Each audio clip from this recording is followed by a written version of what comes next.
the president of the table, Ministro Antonio Carlos Ferreira, and our speaker, Professor Kenneth Anderson, our Brazilian speaker, Isaac Sidney Ferreira.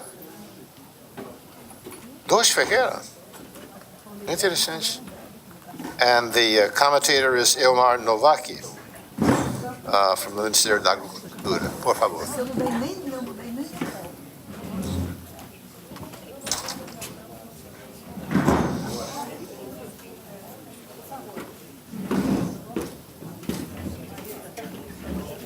Okay. Go ahead. Go ahead, yeah.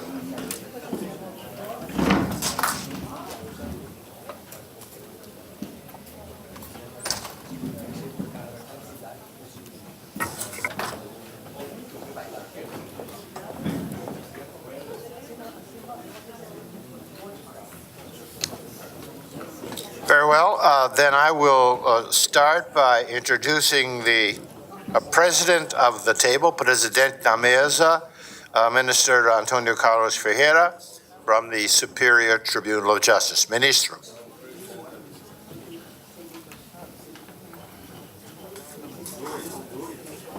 Bom dia a todos.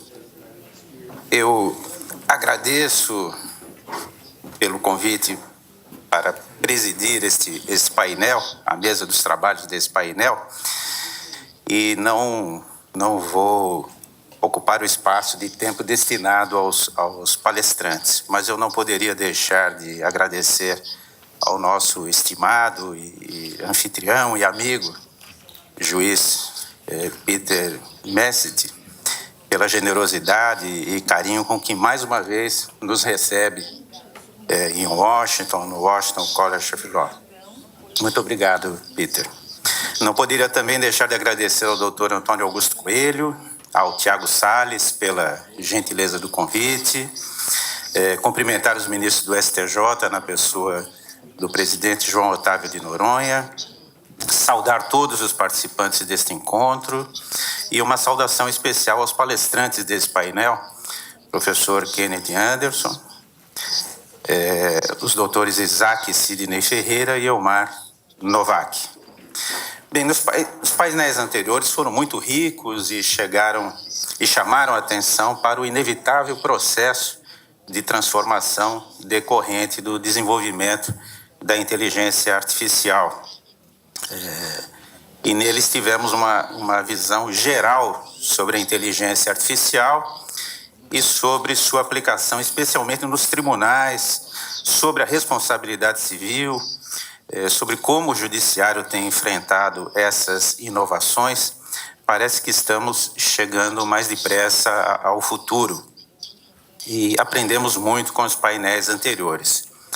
Este painel vai apresentar um panorama sobre a aplicação e o aproveitamento da inteligência artificial na esfera governamental, visando a melhoria da administração pública, a redução da burocracia, a melhoria da oferta e execução das políticas públicas, visando, enfim, facilitar e melhorar a qualidade de vida da população e dos usuários dos serviços públicos, sendo necessário, de outro lado, os cuidados necessários à preservação da privacidade dos cidadãos, à preservação da confidencialidade e transparência, enfim, da ética nas relações com o cidadão.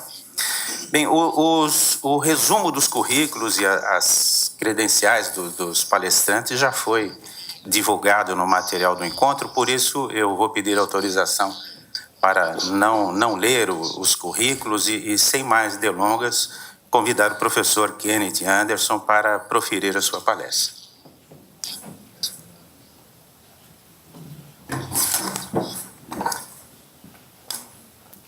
I don't need this. But I do need this because there is no clock at the back of the room. Well, I am absolutely delighted to... Terrific, thank you. I'm absolutely delighted to be here with you and absolutely delighted to be invited. It's a great honor for me to be on this program.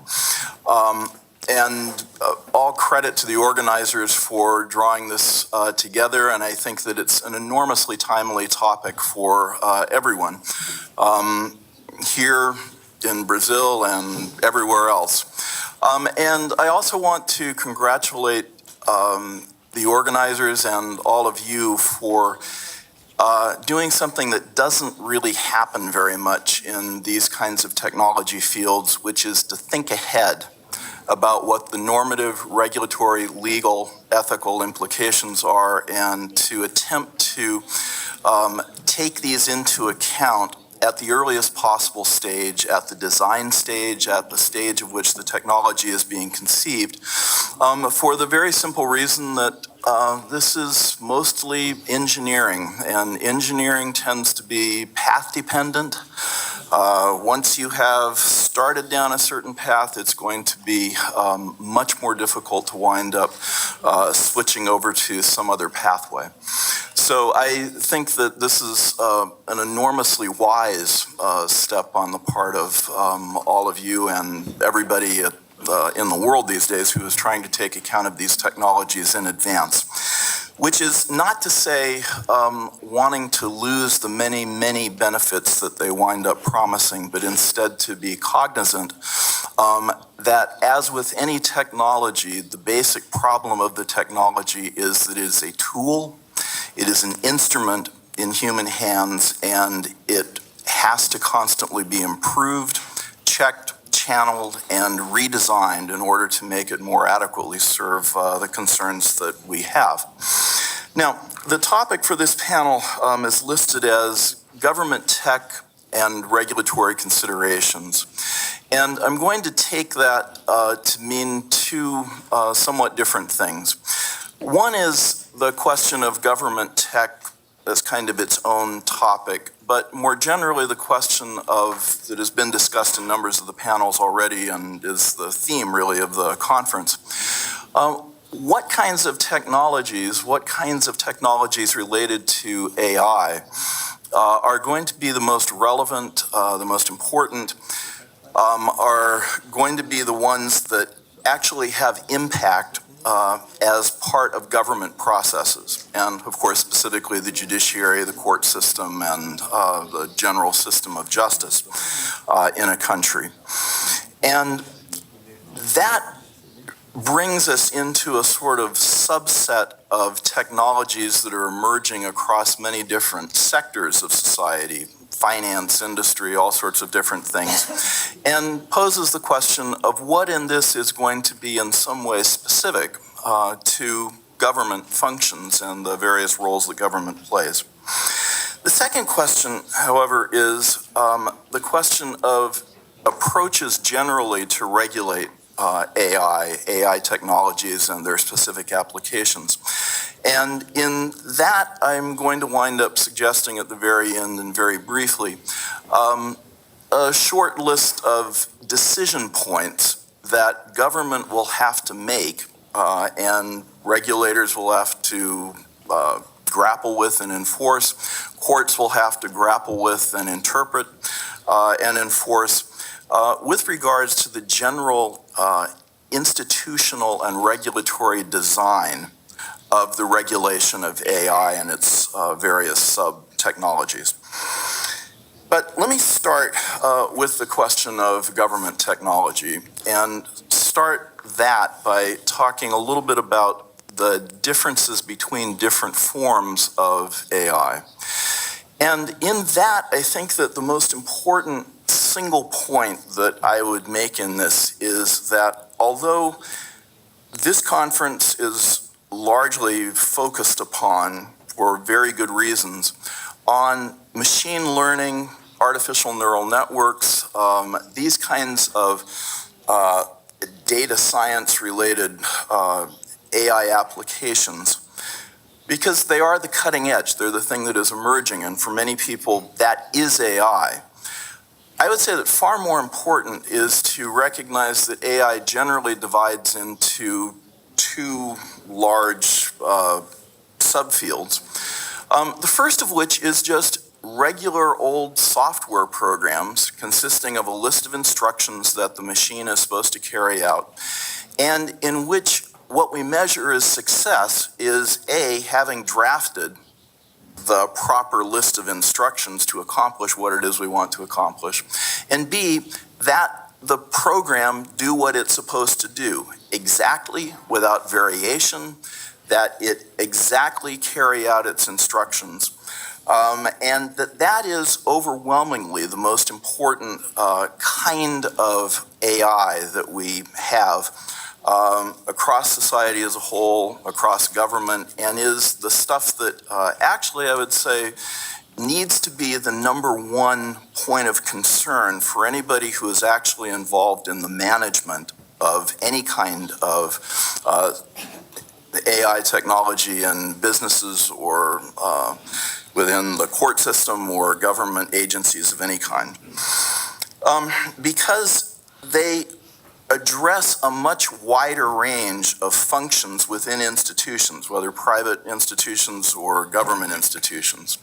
They address all of the kinds of questions of how do we have a spreadsheets and standardized processes across gigantic government bureaucracies in order to have standardized accounting procedures, standardized budgeting procedures, and mechanisms by which pensioners are going to be able to receive their checks on an automated basis each month, reliably, accurately.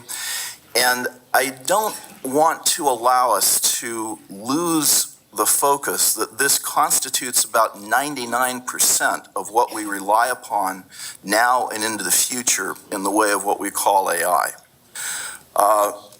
Most of the kind of mind-boggling programs that have taken place in things like chess and these sorts of game-playing fields, we're very focused at the moment on the role that machine learning has played in playing Go.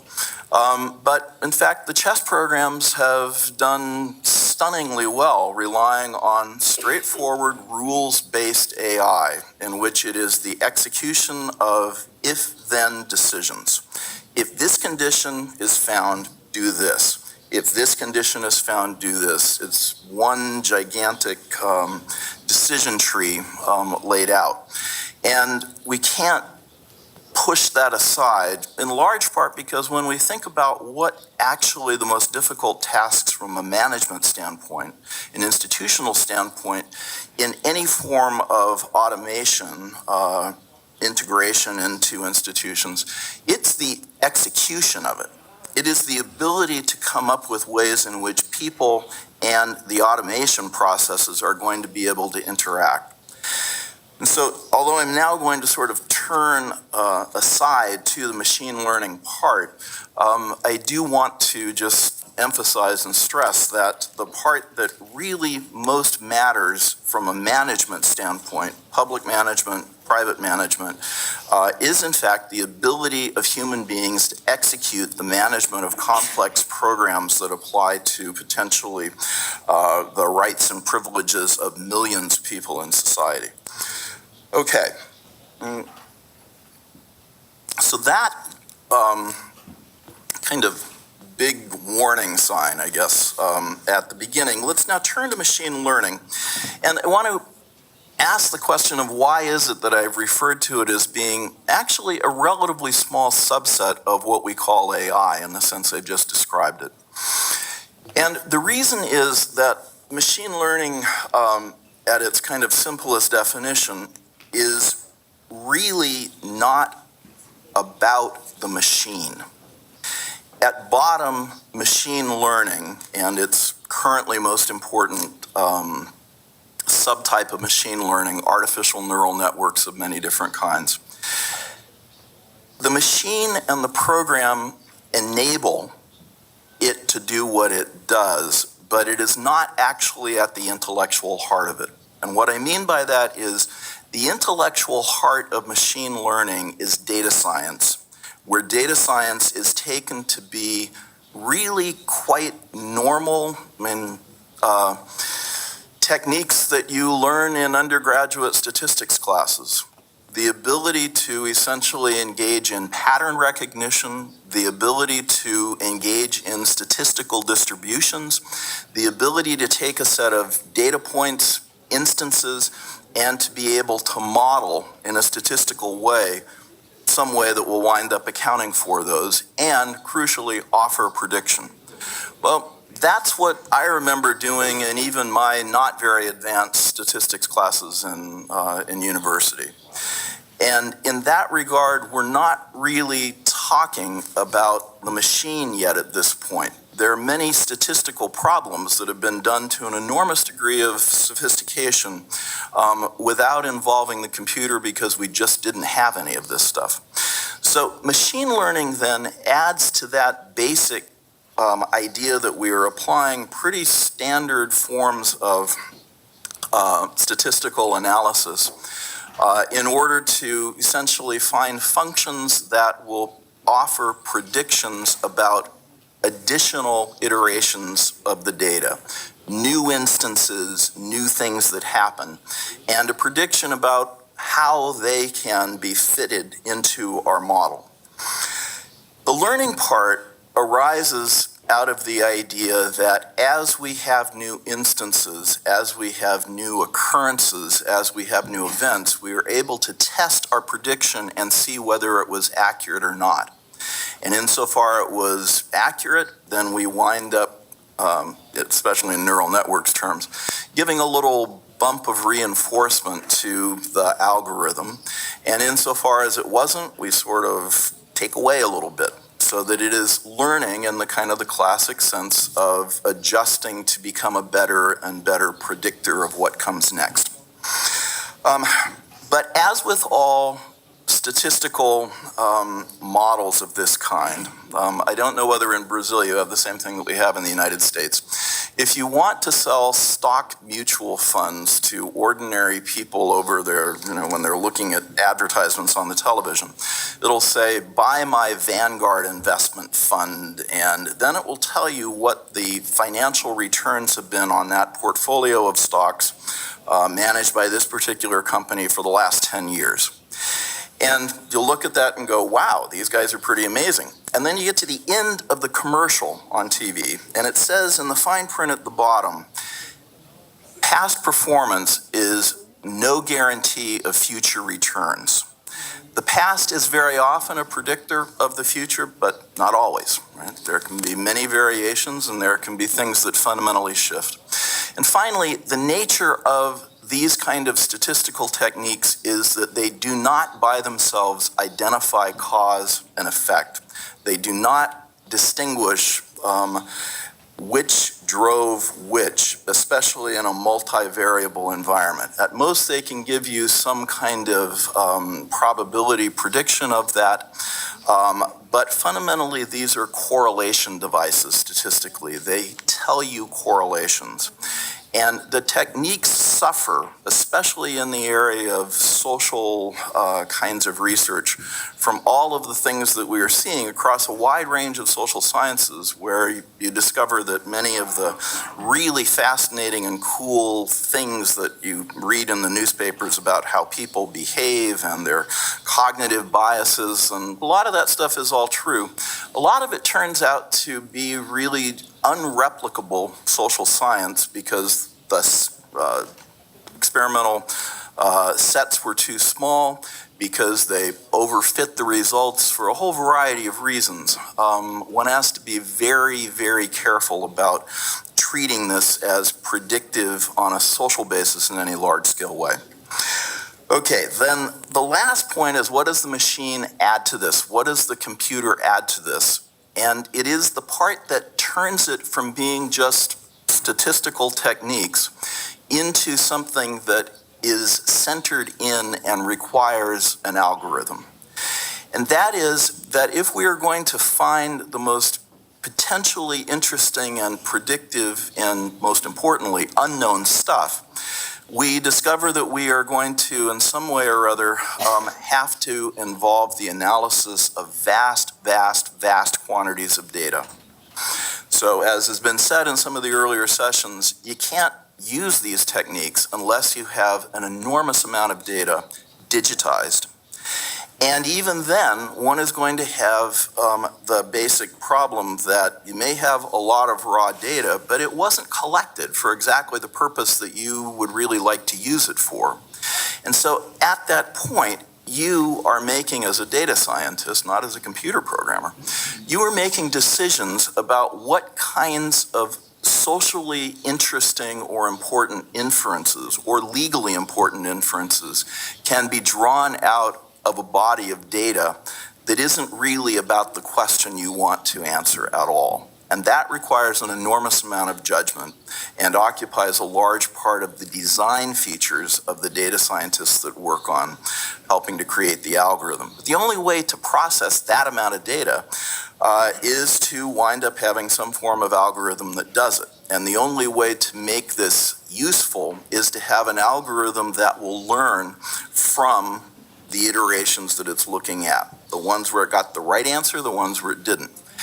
And noting, of course, that the algorithm doesn't know whether it got the right answer or not, except in some cases by comparison to a sort of cheat sheet that says, here's what cats on the internet look like. Here's 10 million photographs of cats. All of these are cats. And somebody's gone through and actually affirmatively labeled all those things. And here's another million of them. They may look like cats, but they're not cats. And so the machine algorithm is having to take that and learn from its experience of checking whether cats or not cats. And each time it does it and it's more successful, then it improves the algorithm. That's the role that the algorithm plays, but at bottom we're talking about pattern extraction from data. Now, the questions then that arise for government tech in this are going to be, what are the kinds of functions of government that are most, for which it can be most useful? And one way to think of this, it's kind of a standard way of dividing this stuff in business schools, for example, is to break the kinds of what in business school they would call use cases, the kinds of functional applications in the institution, public or private, into three of them.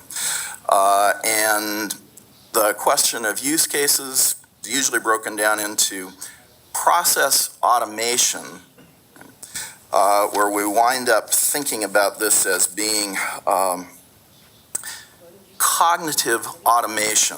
So the process of automating the generation of those Social Security checks for millions of people across the country, and having a process that's going to put the right postal code on it and all sorts of other things. The second that we've been talking about now in relation to machine learning is usually referred to as cognitive insight. Right? And so it's the question of what functions within an institution you could use the sources of data, the data sets that are available to you, and come up with some machine learning algorithm that might teach you insights that you don't obviously have. So I've worked with people who have been developing on the basis of gigantic repositories of data about U.S. hospital emergency rooms and intensive care units to try and find predictive algorithms as to whether a person is likely to survive past day 1, day 2, day 3, day 4 in the intensive care ward. Very important from the standpoint of hospital resource planning, from the point of government healthcare budgets, lots of different things like that. However, one of these wound up performing spectacularly but wrongly. One of these doctors told me that they had worked up an algorithm that was designed to predict how many days a person would survive in the intensive care ward, and they suddenly noticed that the algorithm was performing 98% perfectly, and anything that looks like it's 98% accurate, you should really think twice about.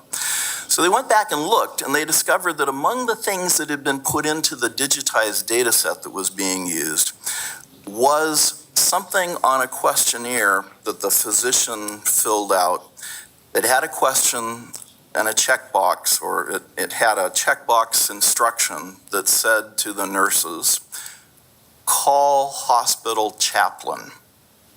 Call the priest. Okay, you guys are not grasping what I'm saying here. If you know in advance that you're going to be calling the priest, you're going to have a pretty good idea the person's going to die. And yet, that's not helpful at all, because it's the wrong direction of causation and correlation. All right, so identifying what those functions are, the insight is the most important. And in government, I think there are enormous pattern things that can be drawn out, but only subject to what everybody has so far said about the cognitive limitations of extrapolation from data sets. The third category, and I'll be very brief about it because I am running late, I think, is cognitive engagement, in which you are looking to use machine learning processes in order to actually interact with people, right? Of which classic example, Siri, Alexa, they're interactive. And here the question is, what is this going to be useful for in the case of government?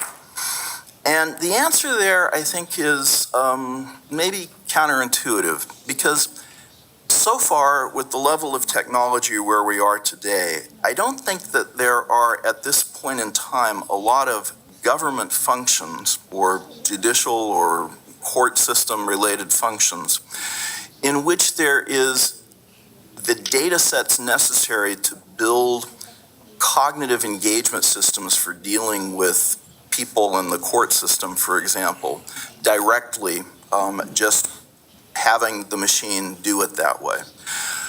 And that's true in most businesses. And what I'd suggest is that cognitive engagement is A, the most difficult, but B, it's going to, for quite a long time to come, be a set of technologies which are, in a sense, generic. They won't be specific to government, they won't be specific to private businesses. They will be things like natural language processing, the underlying AI, machine learning fundamentally, that enables Siri to communicate with you, understand the sentences and the words that you use, grasp the intent of the question, and be able to give you back an answer. And of course, that will be hugely, hugely helpful in terms of many, many government functions, but it's not going to be something that government itself winds up devising. At most, it's going to tweak it with the help probably of whoever has developed that particular natural language processing system and so on, in order to make it more suitable for whatever the specific function is, but we're not going to see government reinventing the wheel on this. All right, and then the last point that I want to make about the regulation of AI overall is just to very fast run through a list of things that strike me as fundamental decisions for a society to make about the regulation of AI. The first is going to be,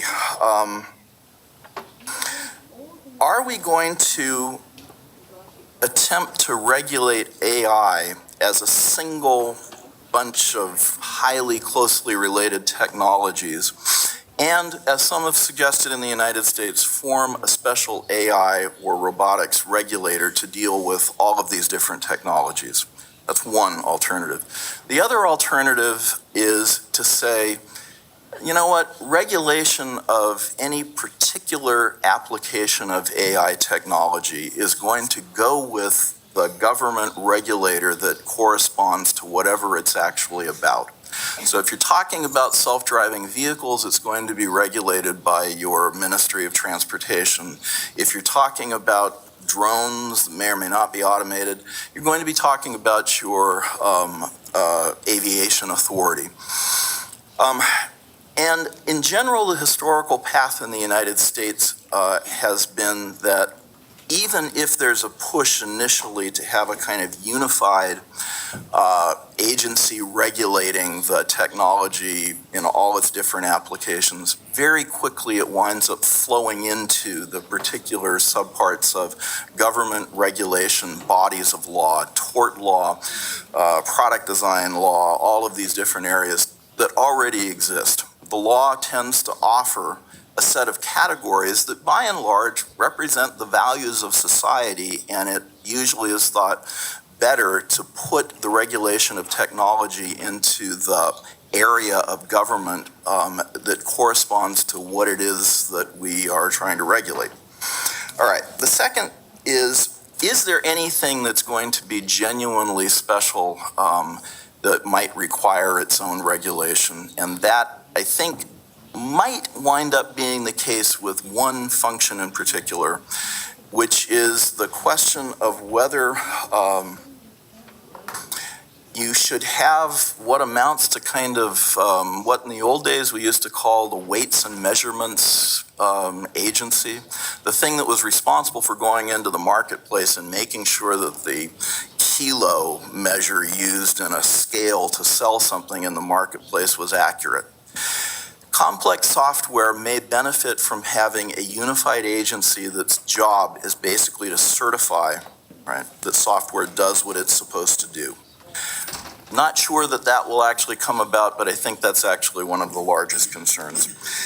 And then finally and last, and I'll end here, is there's a decision that has to be faced between whether you regulate on the basis of today's technology and the visible applications of technology that it's leading to, the things that in the short to medium term and on the path of this technology, with its physics, with its chemistry, with its engineering principles, it can reasonably lead to, on the one hand.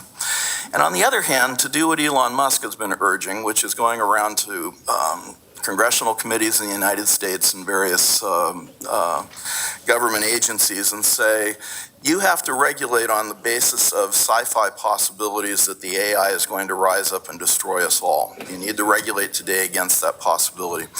I want to suggest that's exactly the wrong way to approach it, that we should not be doing anything in relation to AI that is regulation on the basis of imagination or sci-fi, but instead intelligently looking ahead to regulate on the basis of that which can be reasonably foreseen out of this science, out of this technology, and doesn't require brand new principles of physics.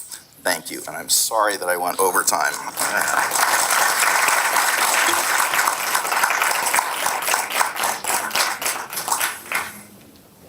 Eu cumprimento e agradeço ao professor Anderson por sua palestra, por sua conferência e, sem mais delongas, convido o Dr. Isaac Sidney Ferreira para proferir a sua palestra. Por mais essa oportunidade de poder participar deste evento aqui na Washington College of Law. Já temos tido essa participação há alguns anos e quero, portanto, mais uma vez demonstrar a honra e a satisfação que tenho de estar aqui. Dessa vez, não mais representando o Banco Central do Brasil. Lá estive por quase 20 anos e acabei aceitando alguns convites para poder reiniciar uma nova trajetória profissional. Me encontro agora na advocacia.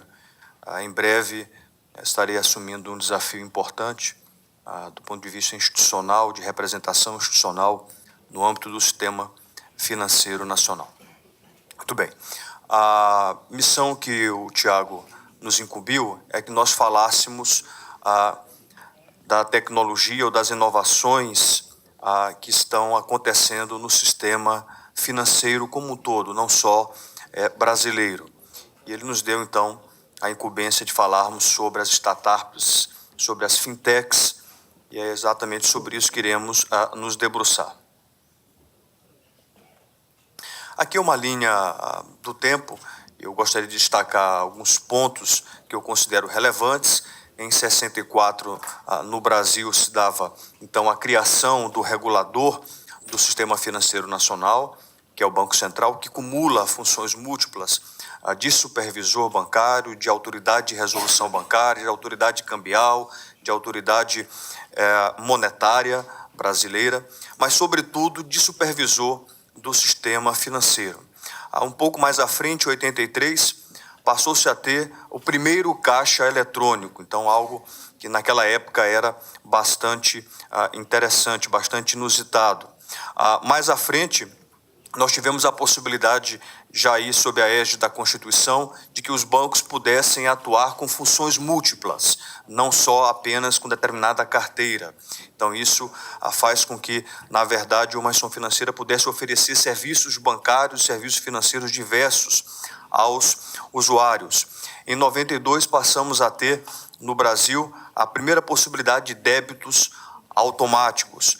Mais à frente, nós tivemos como um dos primeiros sites com a denominação .com.br, um site do sistema financeiro. Em 2000 tivemos o primeiro serviço de mobile bank, hoje a gente já fala em open bank, eu vou tratar disso mais à frente, e a partir daí o Banco Central começou a disciplinar essas temáticas no âmbito do sistema financeiro nacional. Eu já daria aí um pulo para 2013, um marco legal muito interessante que o Congresso Nacional aprovou, criando as instituições de pagamento, os arranjos de pagamento. O Banco Central no Brasil, por força até da Constituição, tem um poder normativo muito denso, mas há legislações que reclamam a aprovação do Congresso Nacional, e aqui temos um desses marcos relevantes. Nós tivemos depois uma segmentação regulatória por parte do Banco Central, do ponto de vista da regulação prudencial. O Banco Central elevou o rigor regulatório para instituições financeiras de maiores portes e acabou flexibilizando o rigor regulatório para instituições financeiras de menor porte. Isso é de suma importância para que possa haver uma diversificação na oferta e no acesso ao sistema financeiro. E mais recentemente o Banco Central passou a permitir e disciplinar a atuação das fintechs, das startups de crédito no Brasil. Muito bem. O que são então, o que fazem essas fintechs na visão do Banco Central? Elas se valem muito da inteligência artificial, são plataformas digitais e que se prestam hoje no mercado financeiro como empresas que usam intensamente a tecnologia para oferecer serviços bancários e serviços financeiros aos usuários.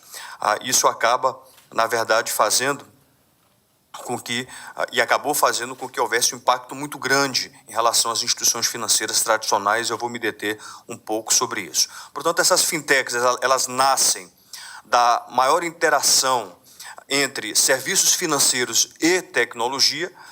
São modelos escaláveis, então isso é muito importante do ponto de vista da escala daquilo que é oferecido, da multiplicação, do potencial de multiplicação, e há um foco muito grande nos serviços financeiros hoje prestados pelas instituições tradicionais. Também se busca ter uma proximidade muito grande com a experiência e a necessidade dos clientes, e o objetivo aqui é provocar mudanças, sobretudo na oferta e na intermediação de serviços como pagamentos, concessão de crédito, produtos como seguro e consultoria de finanças pessoais. No Brasil já há várias categorias de fintechs, e aqui eu destaco as principais, mas nós temos fintechs de crédito, pagamento, gestão financeira, nós temos de investimento, eu vou me deter também sobre isso mais à frente, fintechs que se ocupam apenas de negociar dívidas dos devedores de bancos, mas também hoje há startups que prestam multisserviços. Na verdade, tem sido a maioria delas. Bom, essas startups, elas trouxeram um novo desafio para os bancos, para as instituições tradicionais, que até então estavam numa linha de comodidade muito grande, mas começaram a sofrer perturbações do ponto de vista da concorrência. Então isso é muito importante até para o barateamento do custo dos serviços financeiros. Algumas questões elas se apresentam a um só tempo, como desafio e como oportunidades para essas fintechs. Por exemplo, de um lado, se a forte concentração bancária pode ser um desafio, romper com essa concentração bancária pode ser uma oportunidade. As altas tarifas de serviços que os bancos tradicionais, que as instituições tradicionais cobram, de um lado são desafio, mas também se apresentam como oportunidade. Eu estou aqui apenas destacando um ou outro. O spread bancário, que é muito elevado, tende a sofrer impactos em razão da atuação de empresas que não têm os custos dos bancos tradicionais. Bom, como é que é o sistema financeiro brasileiro hoje? Ele ainda é muito concentrado, as 5 maiores instituições acabam ocupando grande parcela do sistema financeiro. Os bancos no Brasil ainda funcionam, 90% deles em agências, que é um modelo que tende a sofrer também impacto, redução.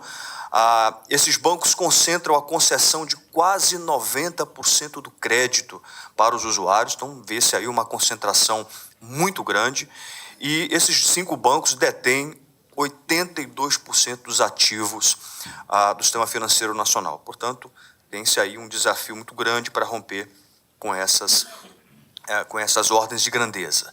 Há uma utilização muito forte ainda de agências. Percebam aqui nesse slide o número de agências por 100 mil adultos. O Brasil ocupa a 2ª maior posição em termos de agências bancárias no mundo. Então, isso é algo bastante significativo. Do ponto de vista de pessoas que acabam usando as agências bancárias, foi feita uma entrevista no último trimestre, quantas pessoas usam a agência 5 ou mais vezes nesse período, e o Brasil ocupou a 2ª posição. Portanto, há uma dependência ainda muito grande de atuação dessas agências bancárias, que é uma tendência que tende a diminuir de forma considerável. Não por outra razão, ganha muito foco e relevo os canais de atendimento de serviços financeiros. O que o Banco Central tem feito? O Banco Central, na sua regulação, tem permitido que cada instituição financeira decida qual deve ser o seu canal de oferta de serviços e de produtos, se agência ou aplicativos ou não. Essa é uma tendência cada vez maior. E aí então veio a Lei de Arranjos de Pagamentos, que é um marco legal que o Congresso Nacional aprovou em 2013, que ampliou consideravelmente a possibilidade de oferta de serviços financeiros, de acesso ao sistema financeiro nacional. Aqui são os requisitos que a lei exige dos chamados arranjos de pagamento, dos meios de pagamento, das instituições de pagamento que se louvam de muita tecnologia para oferecer os seus serviços. Portanto, é o que diz a lei. Eu não preciso ficar aqui muito tempo nesse slide. Aqui nós temos a questão dos custos. Para que tenhamos uma ideia, em termos de custo do spread bancário, o Brasil ocupa a 1ª posição no mundo. Então, é algo significativo. Nós temos causas estruturais que levam a que esse spread bancário no Brasil seja elevado, como, por exemplo, a questão tributária, a questão trabalhista, o custo de regulação. E essas causas estruturais precisam ser enfrentadas. Na última gestão agora do Banco Central, houve o que se chamou de Agenda Banco Central+, Agenda BC+, com uma redução que já foi percebida do spread bancário. Também temos outras situações no Brasil, é um país de tamanho, de proporção continental, e isso também contribui para que o acesso ao sistema financeiro não seja tão propício. Aqui nós temos, do ponto de vista da bancarização da população brasileira, 68% da população é bancarizada, 60% fazem ou recebem por meio digital, apenas 32% possuem cartão de crédito, menos de 1/4 tem aplicações financeiras, 9% usa a internet, 4% faz pagamento para o celular. Portanto, tem um potencial muito grande aqui de uso da tecnologia, e a gente vai ver isso também em alguns slides mais à frente. Bom, o que a gente verifica? A população de mais baixa renda tem menos acesso ao sistema financeiro, também levando em conta o alto custo das operações. E essas startups, essas fintechs procuram enfrentar exatamente isso, ou seja, contribuir para a redução desses custos, para uma oferta melhor, mais qualitativa de serviços e produtos financeiros. Isso tende também a contribuir para aumentar o nível de segurança na prestação desses serviços. O que o Banco Central espera dessas fintechs, que aumentem e que fomentem a eficiência e a concorrência no âmbito do sistema financeiro, que possam dar maior rapidez, celeridade nas transações bancárias e financeiras, que possam dar melhor acesso ao crédito e que possam efetivamente contribuir para a redução do spread bancário. Essa é a expectativa do Banco Central no médio e longo prazo. E aqui temos uma medida importante.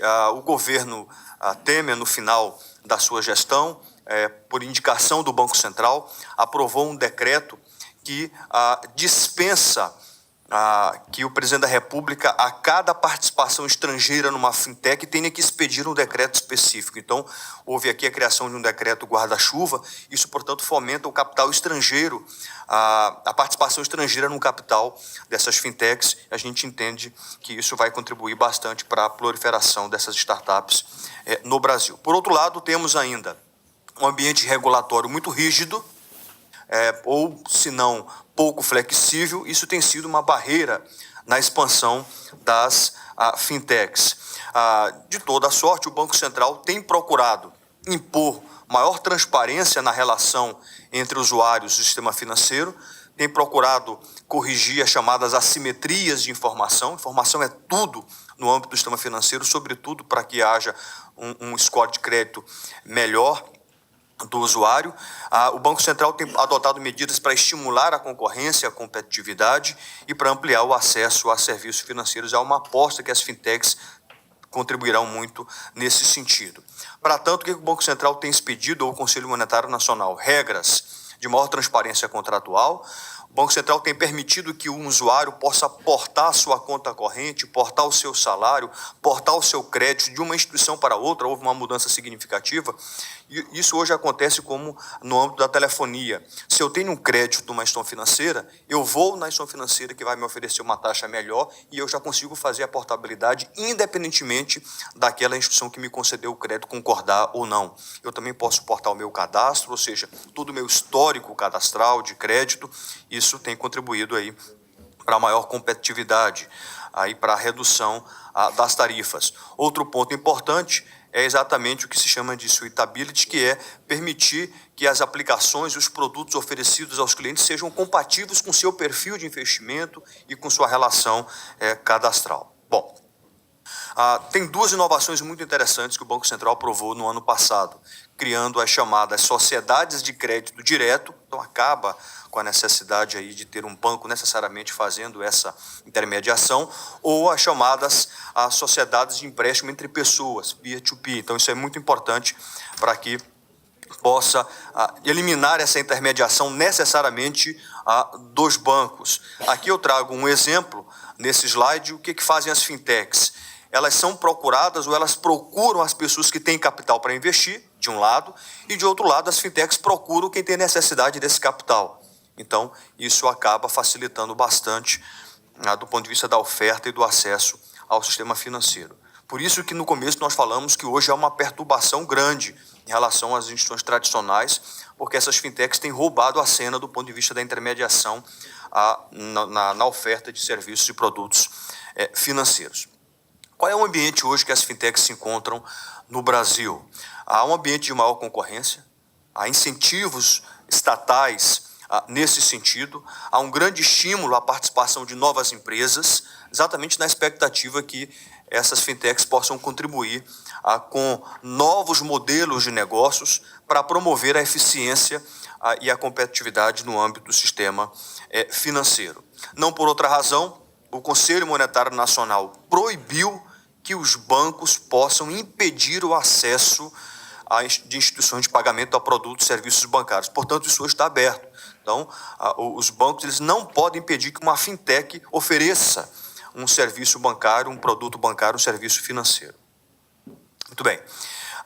O que se espera efetivamente com a entrada dessas fintechs ou com a sua consolidação? Que haja melhores condições concorrenciais, que a capilaridade do ponto de vista do acesso ao sistema financeiro aumente e que haja redução dos custos tradicionais ou dos custos de observância.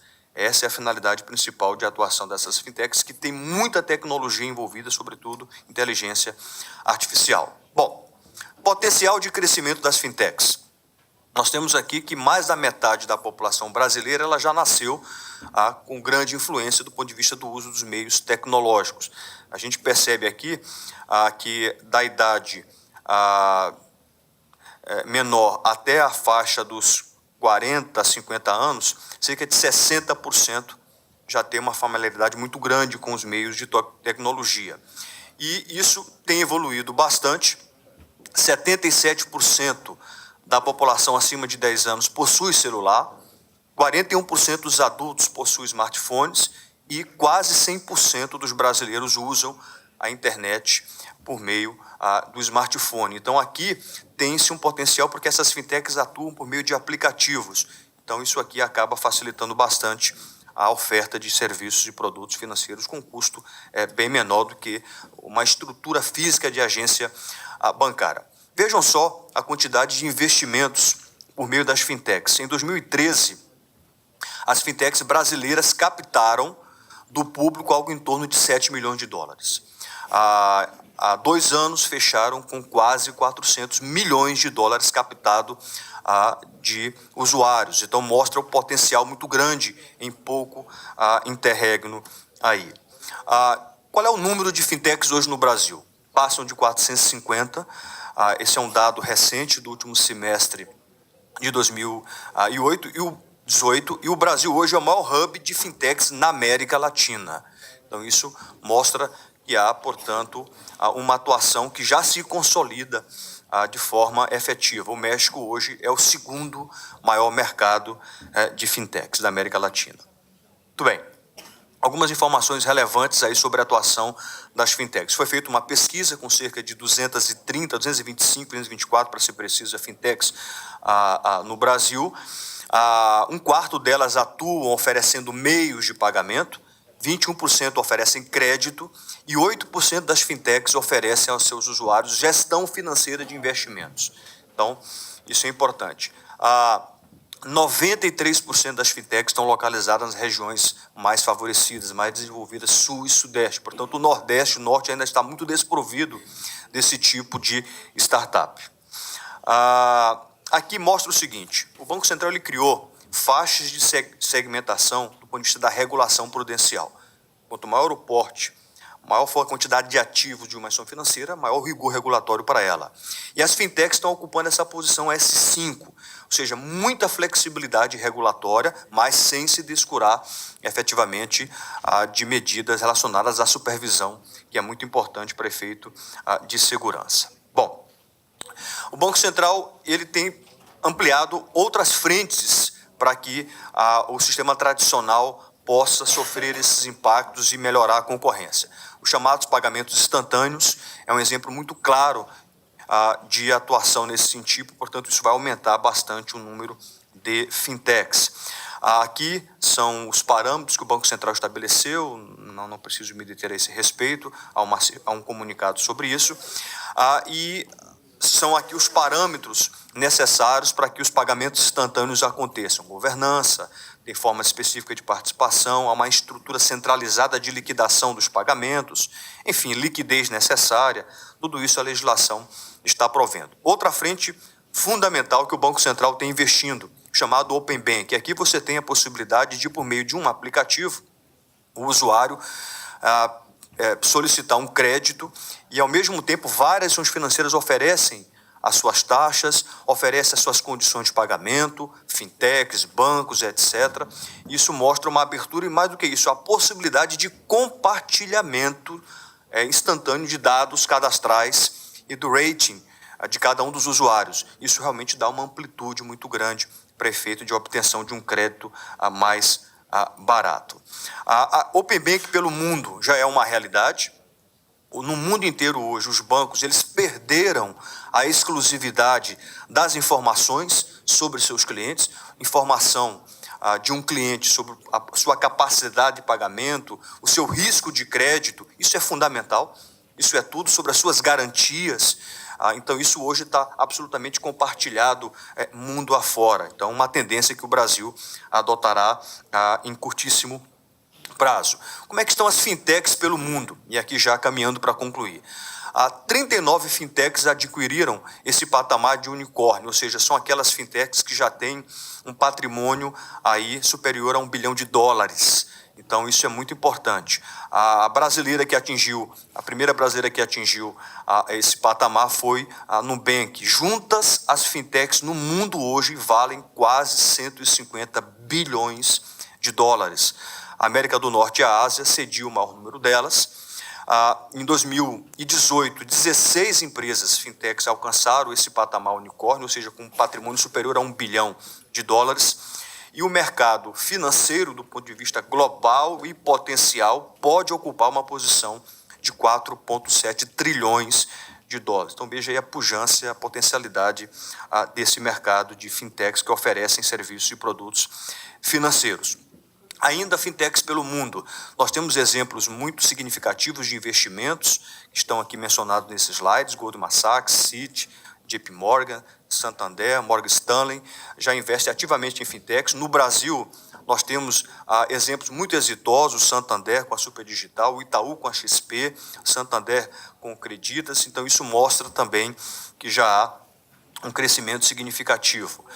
Investimento global em fintechs em 2018 foi de quase $40 bilhões, ou seja, pessoas investindo nessas instituições. Bom, os Estados Unidos já não lideram mais o rating de crescimento de investimentos, isso mostra uma expansão global, e aqui a gente vê nesse slide esses dados concretos. Houve uma expansão de 265% na Ásia, quase 400% na África, etc. Os dados estão aqui para mostrar a significância do crescimento dessas fintechs pelo mundo afora. O que vem pela frente? O que se espera do ponto de vista da experiência? As fintechs tendem a expandir os seus produtos, tendem a expandir os seus nichos de atuação, elas tendem a se tornar empresas que oferecem multisserviço, ou seja, elas passam a oferecer toda sorte de serviço financeiro e bancário, intermediando entre aquele que pode conceder e aquele que precisa. As fintechs têm buscado cada vez mais a autorização das entidades reguladoras para poderem funcionar, e os reguladores, exemplo do Banco Central, têm reduzido cada vez mais as barreiras regulatórias. Ou seja, essa legislação tem se tornado cada vez mais flexível, visando estimular a concorrência. Bom, por outro lado, a mão supervisora, ou seja, sancionadora do Estado, também tem prevalecido. A gente tem exemplos aqui de multas aí milionárias aplicadas a empresas fintechs que descumpriram a regulação. Nós temos exemplo aqui de $8 milhões de uma multa aplicada a essa primeira aqui, fintech. Bom, isso mostra que, se de um lado há uma flexibilidade da regulação, de outro lado o Estado tem estado atento sob a ótica da supervisão e da fiscalização, pois afinal essas fintechs acabam gerindo os nossos recursos e é preciso que haja muita segurança nesse sentido. Bom, enfim, eram essas informações aí que eu fiquei incumbido de trazer. Mais uma vez, Tiago, meus agradecimentos aos demais organizadores do evento e também meus cumprimentos às autoridades presentes e diletos amigos que se encontram aqui. Obrigado.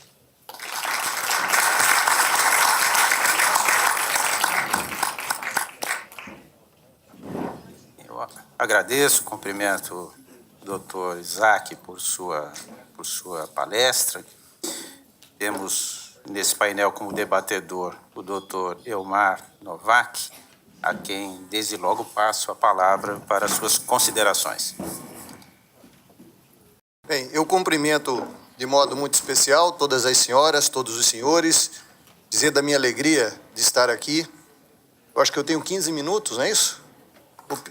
Vou pedir para 5 só. Mas sinaliza para mim, então, nos 2 minutos finais, que eu vou ser bem breve. Eu fui desafiado aqui para falar um pouquinho sobre agricultura, pecuária, inteligência artificial e o marco regulatório. E esse é um tema, particularmente, que me deixa muito entusiasmado. Eu falo que tudo precisa ser visto de modo relativo. Por exemplo, se eu falei há pouco aqui 15 minutos, né, se fosse em inglês, conforme tinham me dito antes, seria um tempo muito longo. Já em português, eu acho que vai ser curto. Precisa me avisar para puxar a orelha. Isso é a mesma coisa, né, Mansur? Quando um amigo vira e fala, olha, nós precisamos conversar. Você já fica alegre porque você já imagina que vem uma pescaria, um happy hour. Agora, se a esposa vira e fala, precisamos conversar, aí, meu amigo Salomão, artigo 147 do Código Penal, ameaça, se for via celular, mensagem, ainda por meios gravosos, não é isso? Mas isso é para ilustrar que a gente precisa ver as coisas de modo relativo. Assim como eu começo aqui para falar bem rapidamente sobre esse setor do qual sou entusiasta, que é a agricultura e pecuária, para falar de 3 revoluções que foram bastante importantes na história da humanidade, que é a primeira, a revolução cognitiva, dos pensamentos, que é o que fez com que nós, de fato, assumíssemos a dianteira na evolução, e principalmente o marco foi justamente nós imaginarmos coisas intangíveis, coisas que não existem. E a partir dessa imaginação nós começamos a cooperar. Mas ainda durante muito tempo, mesmo com a revolução cognitiva, nós continuávamos sendo nômades, continuávamos em pequenas aldeias e buscando lugares de acordo com a oferta de alimentos. E aí veio a revolução agrícola. A revolução agrícola permitiu alimentos, o que nos fez nos fixarmos num determinado local e termos aí aumentado o número de pessoas vivendo no mesmo agrupamento. Eu faço aqui um parâmetro, um parágrafo, e faço um aspas, para parabenizar aí as mulheres pelo seu dia, porque na margem da história, meu caro amigo Isaac, dizem também que a revolução agrícola a gente deve à mulher. E aí, Paulo, eu não sou tão bom em história como você aqui, com todo esse romantismo para falar de Romeu e Julieta, mas dizem que foi a mulher que chegou. O homem, depois de quase 30 dias caçando e buscando alimento, quando ele chega em casa, a mulher já estava nervosa, pegou aquele saco de semente e jogou pela porta da caverna fora, abraçou e falou: o que eu quero é a sua presença junto de mim. E é por isso que eu saúdo aqui as mulheres, porque desse episódio que corre à margem da história, daquele local onde caíram as sementes que o homem trazia, surgiu a primeira, então, vegetação, ou seja, o primeiro alimento que o homem domesticou. E aí também o homem foi domesticado. As evidências históricas dizem que foi o trigo. O pessoal do centro-oeste lá do Brasil, da minha terra, poderia puxar a sardinha para a soja e dizer que foi soja, não é isso? Agora, existem alguns que acreditam que foi cevada e que dali teria surgido a cerveja. E dali também veio aquela história: podem aprisionar o meu corpo, porém jamais o meu espírito e minha alma. E aí veio a cerveja para buscar o equilíbrio do universo. Aliás, tudo se busca o equilíbrio no universo.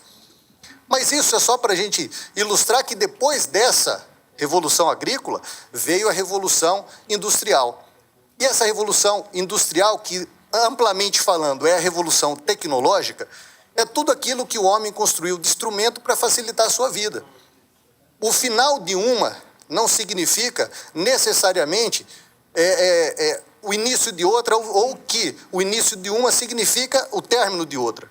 Elas coexistem como nós estamos vendo. E a revolução agrícola ela foi fundamental, e no Brasil a revolução agrícola aconteceu nos últimos 50 anos, quando nós passamos, meu caro Augusto, de importadores de alimento para exportadores de alimento. Nós somos hoje grandes produtores e exportadores de uma vasta quantidade de produtos, entre eles soja, algodão, milho, carne, enfim, café. Mas isso só foi possível porque nós investimos em estudos científicos e tecnológicos. A revolução que nós vivenciamos no Brasil passou de toda a sua história por todas as eras de agricultura. 1.0, onde nós tínhamos o plantio manual, né? Depois 2.0, com o uso de tratores de combustão. Depois a 3.0, onde nós fizemos integrações, equipamentos mais sofisticados. Hoje a 4.0, caminhando para 5.0, que é a integração e utilização de inteligência artificial. Veja, e falo mais, Porque nós temos que inovar e temos que trazer a inteligência artificial para dentro desse processo. Porque nós precisamos produzir mais alimentos. Nós precisamos evitar o desperdício. Segundo a ONU, em 2030, caro Medina, nós teremos 1 bilhão a mais de habitantes no mundo. 1 bilhão de habitantes. Nós temos hoje o Sudeste Asiático, onde em cerca de 8% do território mundial, nós temos mais de 50% da população. E essa população é crescente. Como nós vamos produzir alimentos com menos dispêndio de recursos naturais? E esse é o outro desafio. E pasmem os senhores, meu amigo Sebastião, nós hoje no Brasil temos 66% do território brasileiro destinado à preservação da natureza, a preservação da vegetação nativa, portanto, a preservação da vida. Se nós compararmos aqui, que temos algo em torno de 8,5 milhões de quilômetros quadrados, significa dizer que nós temos 5,6 milhões de quilômetros quadrados imobilizados em prol do meio ambiente. Portanto, nós temos uma responsabilidade tremenda com a vida e nenhum lugar do mundo faz pelo meio ambiente o que faz o Brasil. 97% da biodiversidade do planeta nós temos no Brasil. E o desafio é como produzir mais alimento mantendo essa natureza intacta. Nós temos que melhorar a nossa produtividade. Então o Brasil tem um papel fundamental, que é produzir mais alimentos. Nós temos um papel fundamental na segurança alimentar do planeta, meu caro presidente Antônio Carlos. Porque hoje o Brasil alimenta mais de 1,2 bilhão de pessoas em todo o mundo.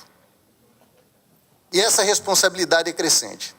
Nós temos 97% da vida das espécies que existem no planeta, o Brasil. Como fazer para que a gente continue avançando? A Embrapa já tem a resposta. E eu fui presidente do Conselho de Administração da Embrapa por quase 3 anos e acompanhei esse processo de mudança. Ó, já me deram o sinal lá que acabou meu tempo. Agora que está começando a ficar interessante.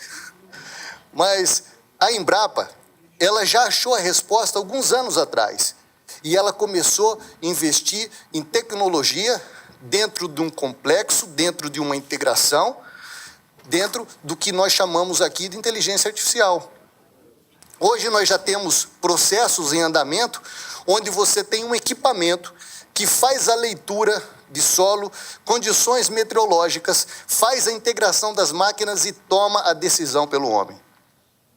O que eu estou falando que está acontecendo no Brasil, e no Brasil o que acontece na agricultura e pecuária nós não perdemos para nenhum lugar do mundo, mas acontece também aqui nos Estados Unidos. A grande diferença é que, como disse, nós temos 66% do território brasileiro a serviço do meio ambiente mundial, a serviço da vida no planeta. Estados Unidos tem menos de 20%. Se compararmos ainda que existe cerca de 8% de deserto, que não tem no Brasil, é 12%. Por isso o nosso desafio passa a ser maior. Quando nós falamos de inteligência artificial aplicada nas áreas, surge de fato alguns questionamentos que nos preocupam. E aqui eu vi nas palestras que antecederam. Hoje nós não temos respostas para as questões que virão no futuro. Mas nós já temos em laboratório percebido que muitas vezes aquilo que se cria de uma máquina e dá a ela condições de fazer julgamentos e tomar as decisões, nem sempre as decisões vão no encontro daquilo que o homem que está operando aquela máquina deseja. Esse é o risco. Não há como parar essa mudança desse processo tecnológico. Não há como parar isso, Conceição, porque, veja, nós temos hoje muita coisa acontecendo e se nós olharmos para o passado, quando nós começamos, por exemplo, inventamos o carro, os carroceiros reclamaram e diziam, vai acabar os empregos, nós vamos fechar as portas, nós vamos falir, vai ter mortandade, o homem vai se matar. E quando nós olhamos essa fração da história, se percebe que as coisas vão se adequando. A preocupação que tenho hoje não é com os empregos, porque novos postos vão sendo criados. A preocupação que tenho não é em si apenas com a preservação da vida, mas com a questão ética. A inteligência artificial não tem ética. Inteligência artificial, uma máquina que está hoje para resolver um problema que o homem colocou, pode vir a tornar, ou se tornar, ou criar um problema que nós ainda não pensamos. Como disse, frear esse processo evolutivo, não há condições, não há como frear. Agora, nós precisamos, como legisladores, como operadores do direito, como atuantes na área governamental, buscar as balizas para que esse desenvolvimento seja o mais sustentável e que preserve a vida acima de tudo, preserve a vida do homem. Dois fatos foram colocados aqui nas palestras e que chamou a atenção e eu reforço. Um deles, o caso do robô japonês que acabou vindo a matar um funcionário. Eu me lembro que, na época, eu li alguns artigos sobre aquilo. E é preocupante. De fato é preocupante, porque foi uma decisão aleatória tomada por uma máquina. E que colocou em risco a vida, acabou ceifando a vida de uma pessoa. Quantas máquinas poderão, no futuro, colocar em risco a própria integridade do homem? E o outro é dos computadores japoneses que desenvolveram uma linguagem própria para se comunicar, para que não fosse rastreado pelos técnicos que acompanhavam a retroalimentação de informações. Ora, veja que são coisas que, de certa medida, fogem um pouco do controle. Então, o que nós encontramos hoje na agricultura e na pecuária, para finalizar, é um cenário que não volta mais. Nós estamos muito à frente nesse processo de integração, de informatização, de inteligência artificial. Nós temos que saber usar isso a serviço da humanidade, a serviço das pessoas. O que nós precisamos é balizar. Nós temos hoje uma série de desenvolvimentos genéticos sendo tocado por máquinas, melhoramentos genéticos onde o cientista dá o primeiro start e a partir dali as combinações são feitas por máquinas com inteligência artificial e dali surgem algumas indagações. Quem terá o direito à patente, como isso será usado, como será balizado e até onde esse aperfeiçoamento genético poderá vir. Então, são questões ainda sem resposta, mas que é necessário que nós nos debrucemos e que a gente possa fazer, de fato, o dever de casa. Nesse processo todo, que cada um de nós seja um agente transformador do bem. Muito obrigado.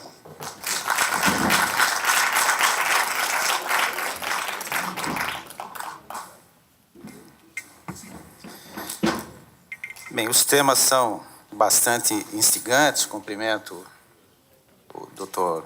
Novak por sua palestra. Os temas são instigantes, mas estamos um pouco atrasados na programação. Creio que não teremos espaço de tempo para perguntas.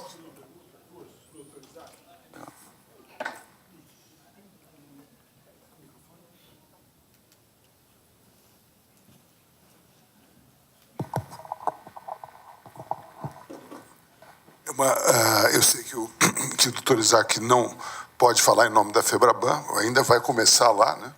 Mas ele tem uma visão sistêmica que ele acabou de expor muito bem. No STJ e no Judiciário Brasileiro, nós somos afligidos por milhares de demandas do setor bancário, cerca de 40% das demandas de cada um dos gabinetes no Superior Tribunal de Justiça, na área de direito privado, tem a ver com o direito bancário. Por isso, fizemos no STJ um seminário com apoio da FEBRABAN sobre, o ministro Salomão organizou isso, sobre a possibilidade de criação de um ombudsman bancário, exemplo do que já existe na Alemanha, na Suíça, em Liechtenstein e na Inglaterra. Trouxemos palestrantes estrangeiros. O modelo que melhor funciona, mais efetivo e também o mais caro para as instituições financeiras é o modelo inglês, que impositivamente, por meio de lei, criou uma entidade privada que que cuida da resolução desses conflitos e impede que eles cheguem em massa ao judiciário, como no Brasil. Então, minha primeira pergunta é como é que ele vê isso, não como um representante da FEBEBAN, mas como um ex-procurador do Banco Central e alguém que tem uma visão do sistema financeiro. E a segunda é o uso das ODRs, né, para resolver isso. São mecanismos complementares. As Online Dispute Resolution poderiam ser usadas nesse contexto de um ombudsman ou fora dele. Por exemplo, o setor de saúde suplementar já tem em alguns tribunais de justiça no Rio investido na adoção de ODRs com plataformas sofisticadas, algumas delas com algoritmos já aprovados aqui nos Estados Unidos, que aproximam os interesses das partes e chegam a valor de reserva que facilita a conclusão de acordos. Então, são essas duas perguntas ao Dr. Isaac. Obrigado por suas colocações, ministro Cueva. De fato, são mais do que pertinentes, são bem interessantes as duas colocações, que acabam tendo aí uma correlação também entre elas. Há um problema que eu diria muito sério no sistema financeiro, mas que decorre de muito que já foi falado aqui, que é exatamente a grandeza dos litígios no Brasil. Eu tive a satisfação de, por 6 anos, ser o procurador-geral do Banco Central e me deparei com litígios realmente que têm, do ponto de vista do risco legal, inclusive para efeito de provisionamento, etc., é algo muito elevado. Eu trago aqui à memória os chamados planos monetários, planos econômicos, a questão dos expurgos inflacionários. O Brasil teve de adotar, ao longo de muitas décadas, cerca de 5, 6 planos monetários que levaram a choques monetários bruscos, e isso fez com que a expectativa de ganhos inflacionários não se confirmasse nos investimentos, em especial na poupança, e nós tivemos o maior contencioso de massa da história do Brasil, que foi exatamente os planos econômicos. Isso nos levou a, por muitos anos, tentar entabular acordos com as entidades representativas de defesa do consumidor, e 30 anos depois do primeiro plano monetário que nós conseguimos, no ano passado, firmar um acordo com a intermediação da Advocacia Geral da União. Nós tivemos a atuação de advogados importantes, Fábio Medina está aqui, atuou também ajudando nessa conciliação. Mas voltando exatamente ao tema, é fundamental que o sistema financeiro possa encontrar mecanismos de mediação, de conciliação, mecanismos que possam diminuir esse risco de contencioso, porque isso é custo. Veja, risco é custo. Custo vai exatamente redundar exatamente no preço do produto, no preço do serviço. Então, se não houver uma política que possa mitigar esses riscos, é algo complicador. Então, o que eu sustento, aí tendo essa experiência que já tive por 20 anos do Banco Central e agora caminhando para ir para uma representação institucional no sistema financeiro, é que nós possamos realmente ter mecanismos como essa figura, por exemplo, do ombudsman bancário, que é muito interessante, e outras, as questões das ODRs, tudo isso precisa realmente ser aprofundado e implementado no Brasil, sob pena de a litigiosidade ainda consumir não só mão de obra, mas custos significativos. Bem, senhores, mas podemos encerrar? Não, apenas eu renovo os cumprimentos e agradecimentos aos participantes desse painel. Mais uma vez agradeço pelo convite e creio, meu caro Novak, que nesse encontro, por meio desse intercâmbio, dessa troca de ideias e de reflexões, também lançamos sementes e certamente colheremos bons frutos. Eu agradeço a todos e devolvo a palavra ao Peter.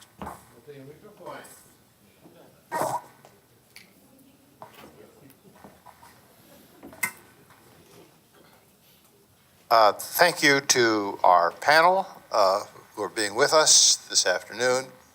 Ministro, you and your colleagues here, Professor Anderson, Isaac, and Ivan. Yes, primero first. I want to get your name correct. Thank you for your attention. I have a surprise for you, a pleasant surprise. We are not going into the next session right now. We're going to recess for lunch.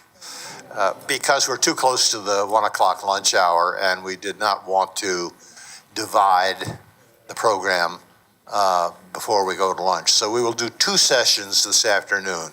And I've talked to Professor Efros and the people who are in the session, Raul and others, to please bear with us. But let's have lunch now a little early, and then we'll try and convene shortly before 2, about 10 of 2, to begin the program this afternoon. And we will start with the session that actually is scheduled to take place right now.